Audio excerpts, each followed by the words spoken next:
after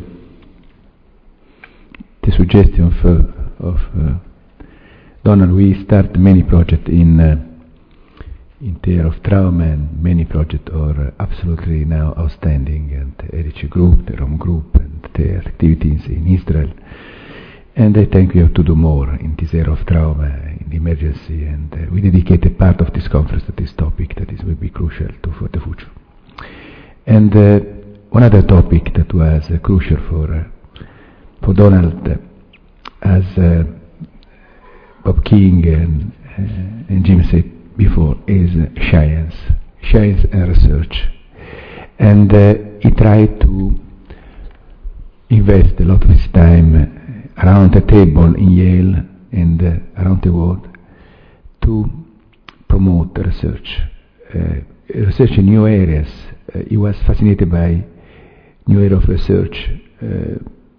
Few years ago, before Donald died, he decided to pass part of his summer in a training course in molecular biology, because for him it was very important to learn new topic. He was curious.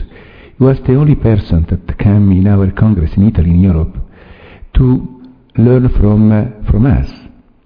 And he was listening and understanding what happens around. He was curious about the new topic.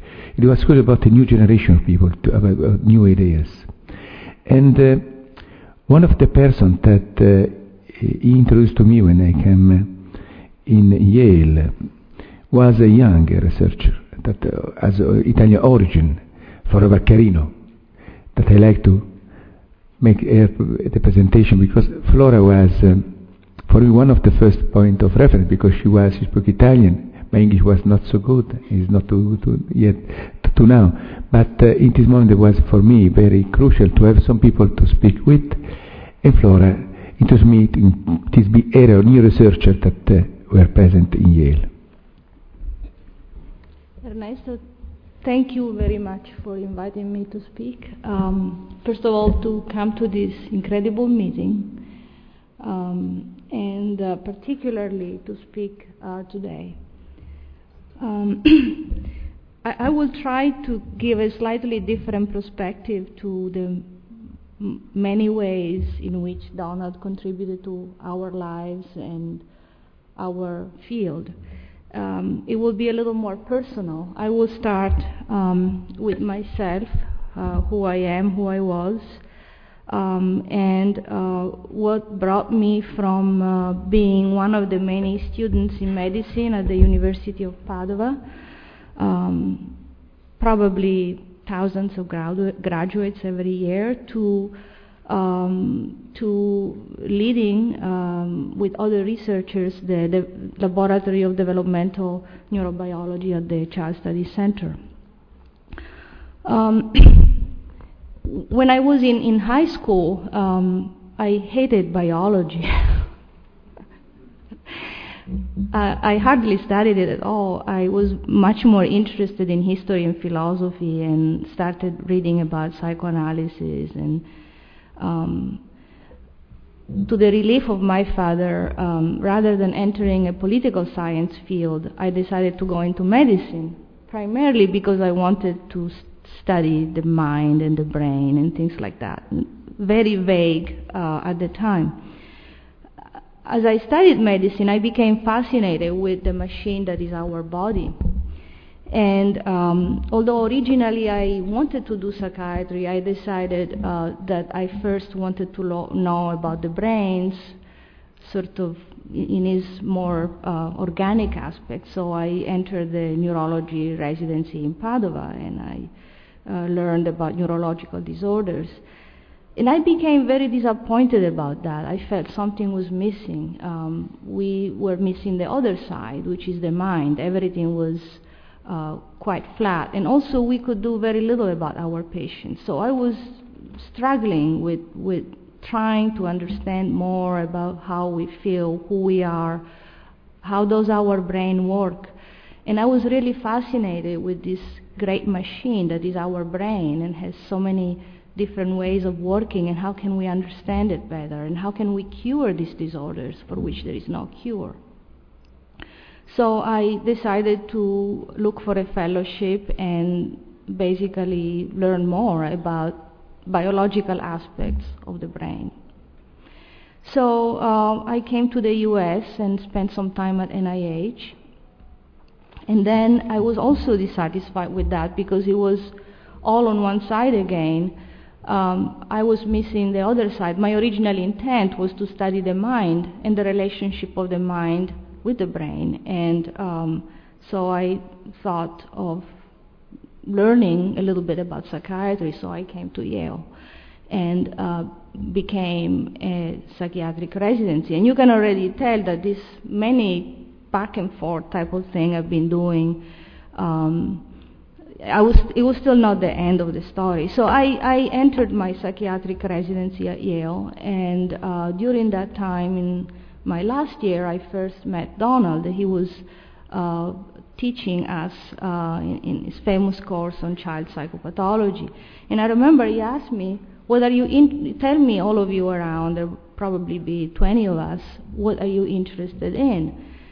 And I remember telling him, I didn't know quite what to say. I'm interested in a more scientific approach to psychiatry. And I was just curious about what he would say, and he looked at me a little bit strangely, I remember, but said nothing. And that was just the very beginning of a relationship that would develop over the year, because shortly after finishing my adult psychiatric residency, I realized, in part through the teaching of Donald, that we really needed to understand how the brain develops and how the mind develops with the brain. And so I landed at the Child Study Center. And that was really the beginning of my career. And after all these things I've done, I think I was still finding myself, perhaps at the very beginning, but a true beginning, something that I could really start from, build my own life, my own scientific interest, my own career.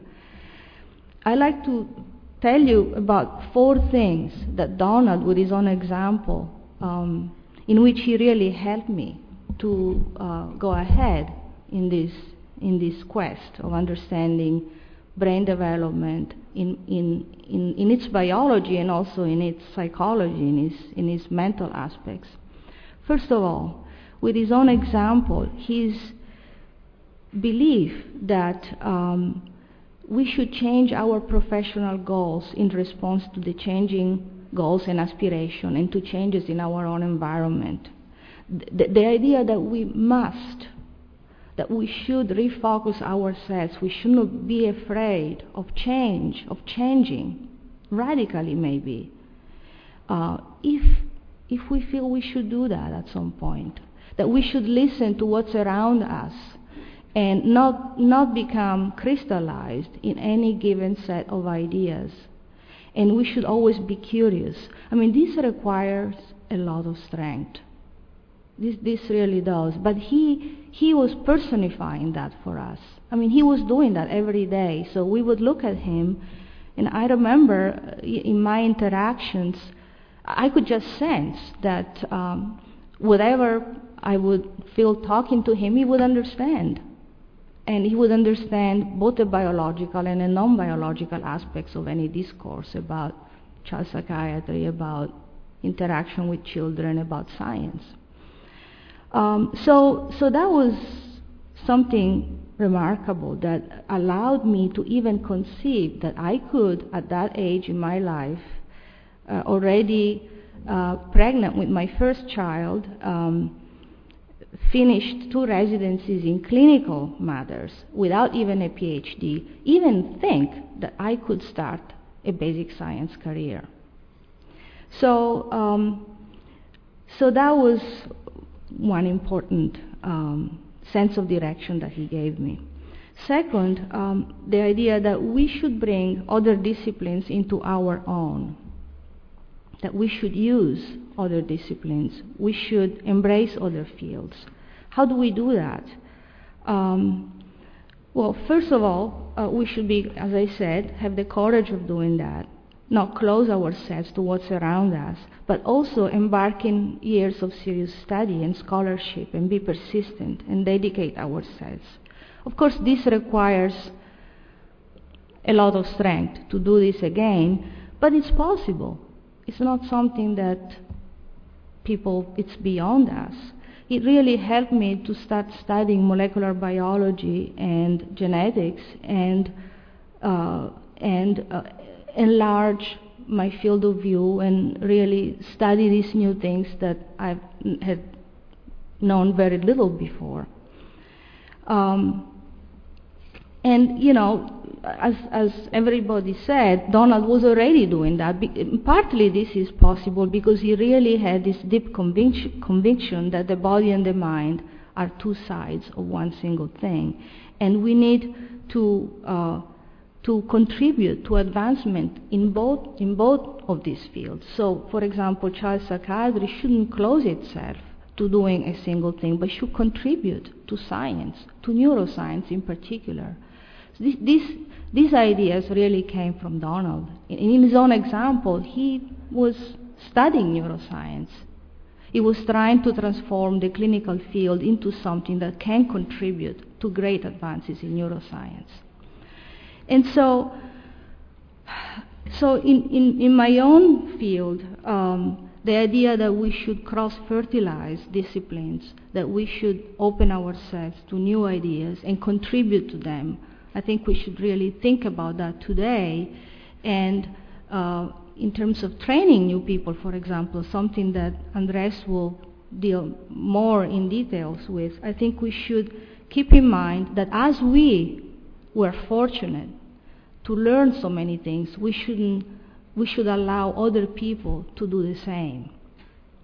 We should give them faith that they can, as we were, able to enlarge their field of view, enlarge their mind, expand their mind to other things, because only from the cross-fertilization of many different disciplines comes a greater creativity and new ideas that can help us maybe enter a new perspective, solve problems that previously we didn't know how to solve. So, as people have said before, Donald was somebody that really could not even think of confining himself into any ideological stricture. And I think in this sense, he really, really helped my life. The third thing, he had an incredible way of integrating his own personal and professional life. His family was there every time we came to his house for some professional goal. I mean, some meeting, somebody was coming from abroad. His family was all there. They seemed to all participate to what was going on. His families, his children, his grandchildren, his wife, Phyllis, they all knew everybody else. They all knew us. And there was an incredible integration between these two aspects, and I think that was great to see, and that was an inspiration for me, because I have two daughters, and it's easy to keep the two things separate and to say, okay, I have now to do this, and let's forget the other side. And I think his example really was critical for me to even trying to attempt to put the two things together and to try to make my family more participating to my own scientific life, to my own ideas, and explain what I do to them and bring them along everywhere I go as far as I can. The other thing is he was always there for us, not only for me but also for my family, and this is really an incredible capacity that he had to understand what we were going through, what I was going through in certain critical moments of my life. And I remember more than once he was the person I would go for help when I was desperate about something, and he never said no. He was always there for me. You know, I don't think there was another person like that for me, except perhaps Jim. that was something that in his position it was really rare to see. Finally, he was a very truthful person for himself and for others. He has a certain style that somehow you knew that the things he did were he would tell you. So he would look at you in the face with his eyes, very intense eyes, as you know, and he would tell you what he liked about you and what he didn't like about you. And I had several discussions with him in both areas, in areas in which we agreed and in areas in which we didn't agree. But you know, I really, really appreciated that. I really appreciated that he would tell me the things he didn't like, the things he disagreed with me about, and he would tell me what I should do according to his ideas. Well, I really liked that, and I think every head of department, every person with authority should really be truthful to their younger colleagues or not so young colleagues and tell them in the face what they really think, because that gives them a sense of security. I remember one of the most upsetting feelings I've had in my professional life is when I didn't know what people of authority would do, or would think, or would decide about me, and the fact that they would maybe smile at me and maybe they wouldn't tell me what they really thought. This was the opposite of Donald. And I will always be grateful for doing that with me, for being honest, for being truthful, for looking at me in the eyes and telling me what he thought, criticizing who I was, what I wanted to do. And I really hope that this would be an example for many people in his position. So I think that's about all.